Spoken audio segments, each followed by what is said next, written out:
When you paddle so slowly that the waves slip beneath you, are you really moving, or are the currents quietly holding you in place? This is what being on the right track towards safety looks like. And this is what going in the wrong direction towards death looks like. The same. The sea gives no signs, only the illusion of progress. This is the featureless horizon problem. No landmarks, no references, no shadows, nothing in every direction. Our land-born minds were never meant to navigate plain infinity. We need walls, trees, skies, boundaries that tell us where we are going, how fast we are going, and if we are moving at all. 400,000 Vietnamese refugees, thinking it was simple, vanished. Weeks later, these boats washed ashore in strange lands. Skeletons clutching IDs, journals sealed in plastic, messages in their final moments of starvation, with family trees sketched beside them, hoping it would reach their loved ones. From the grave, those notes spoke of the same nightmare, the featureless horizon, sky and sea merging into a single void, leaking dreams, ocean delirium, fragmenting thoughts. This is why sailors and pilots lose their minds at sea, why the legends of Cthulhu drove people to insanity. It's the demonization of our psychological collapse, breaking under the weight of infinity, trapped in a maze without walls. Some overcorrect, tricked by clouds and currents, drifting in perfect circles. Others, driven by madness and thirst, chase mirages or storms for water, all drown. And even those who reach land are so lost, end up starving in the forest, away from any city. Stories of children forced to eat their parents just to stay alive. Once you drift off course, survival falls below 20%. Ty knew the stories and felt himself sliding into one of them. For a moment, he looked around, wondering if he should record something too, a message. Maybe carve it into the side of the boat, as they had no paper. But he didn't. He knew writing it would spread panic. Every hand was needed to keep the boat alive. They were lost. No GPS, no maps, no landmarks, no food, and working overtime to bucket out water from the boat that was constantly sinking from the hole the pirates gave. They needed to get to their destination quickly, fighting the sea and the clock. They were 300 kilometers from any shore, and without an engine, they paddled with broken planks at only 5 kilometers an hour in perfect sea conditions. At best, that meant 3 days of non-stop rowing without sleep, food, and strength, which they did not have. They at least had a compass. But a compass only tells direction, not position. They had no idea how far the wind pushed them, and assumed they were in pirate waters from winds and attacks. And continuing southwest would hit more pirate water, so you would consider going south to compensate. But what if their instincts of being pushed far is wrong, and they actually haven't drifted far from the original path? Because the horizon looks the same wherever you are, and by the small correction south, gets them to the wide void between worlds, rowing until death, never realizing the mistake. Everything looks the same no matter what you do, no matter how they orient themselves. They could head towards death. A compass was not enough. Only a narrow corridor of survival, thinner than the horizon itself, and even if you were on the right track, sudden storms can destroy your boat. Stories of survivors clinging on to bloated bodies, lashed together with clothes as improvised rafts, or the waves can gradually push you into the wrong path without you knowing. Regardless of their lost position, they decided it was better to continue southwest instead of compensating to south, and hope a safe passage to Malaysia. But if they hit Thailand water, well, better to face the cruelty of men that can listen or be bargained with than the indifference of nature going south. And now, the horizon was disappearing. The light was fading. Night, their oldest enemy, was coming. No city glow, no moon, no lantern, nothing. And instead of closing their eyes, they worked all night, sleepless, muscles shaking, eyes burning, balancing on one side, bucketing out water from their half-drowned boat, fighting to keep it afloat, and in total darkness, they pushed their endlessly sinking vessel into the void.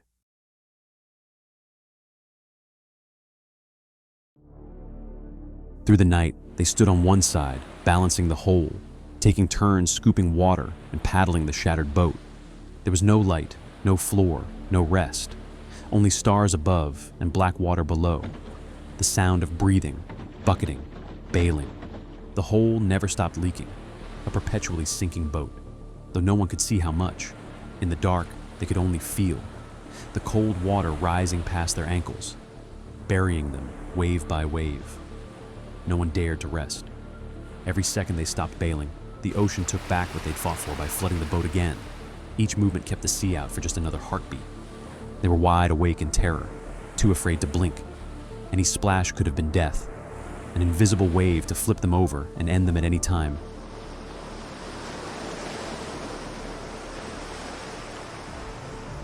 Fear had burned away sleep.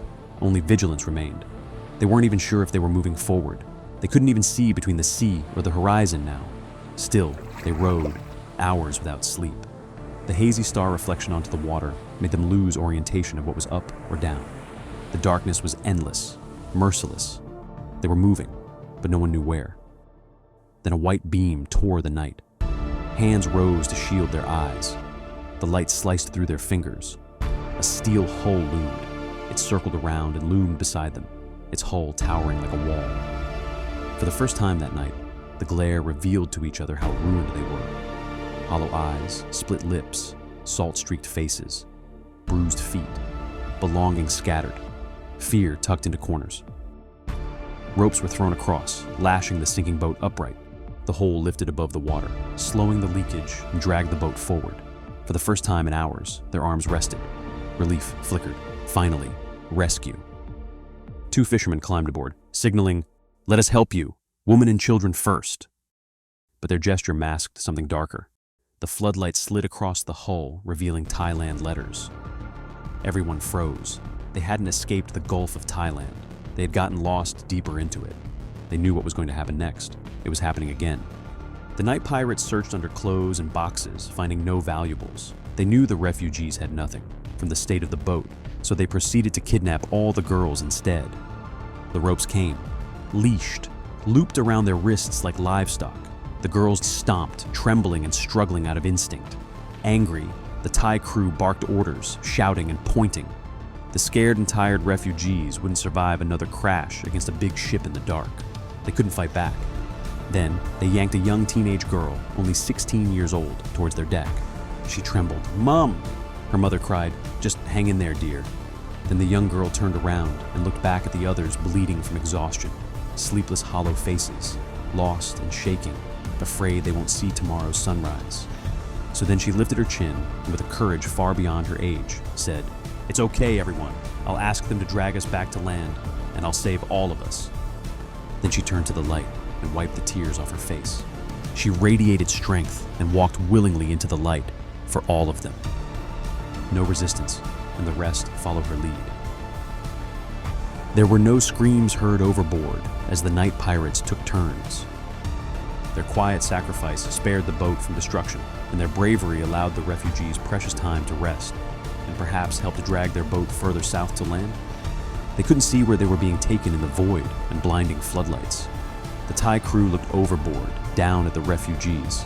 The men kept their heads down, pretending to look busy bailing, aware that resistance meant slaughter and damage that they couldn't risk anymore, and the end of them all. Almost an hour or so later, the girls luckily returned, bruised, limping, alive. A potential couple clung to one another, both hurt in their own way.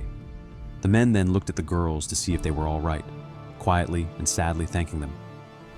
The pirates untied their ropes and vanished into the night.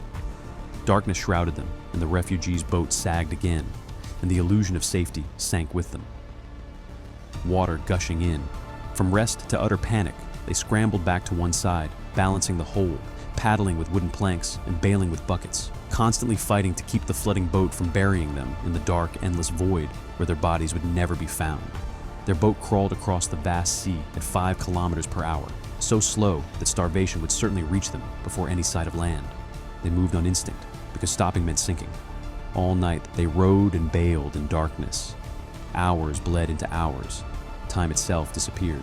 It was no longer night, only exhaustion, empty stomachs, and aching backs.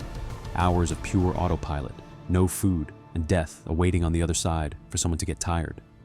Then, at last, dawn crept in.